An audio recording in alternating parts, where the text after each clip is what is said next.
morning, dear students. Welcome back to science class.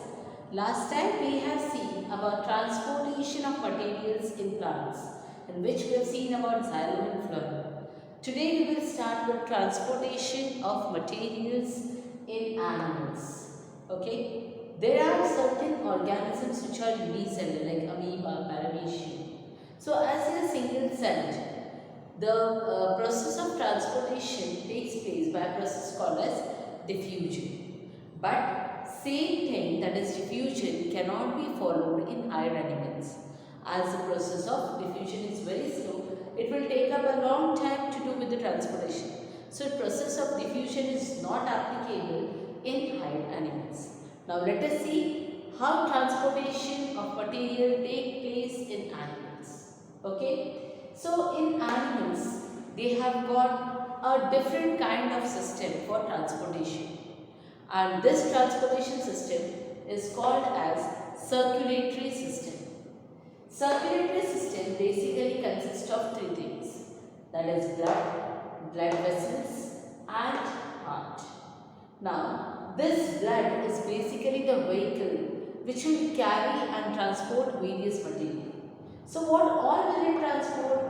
It will transport food and oxygen to the body cells. At the same time, it will take the waste from various cells out of the body. Now we will firstly deal with the first part of circulatory system, that is blood. You all are knowing about blood. How is blood? Blood is basically a specialized type of a fluid, okay, which is having a special function to perform. And blood is being carried through blood vessels. The basic thing what blood transports is the digested food. You are knowing digested food will be taken up, will be transported from the small intestine. Another thing what blood will transport is it will carry oxygen from the lungs. Okay, and then it will transport it to various parts. At the same time, it will transport carbon dioxide and take it out from the body. Blood is basically liquid. It will at the same time help in transporting liquid waste which is present inside the blood cells. Now, blood basically has got three cells, that is RBC, WBC and platelets. And these three types of cells will float or will move in a fluid, and that fluid is called as plasma. So these are the three cells which will be floating or which will be moving through a liquid which is called as plasma. Now what is basically plasma? Plasma is basically a liquid. It is yellowish in color and 90% of its total content is of water.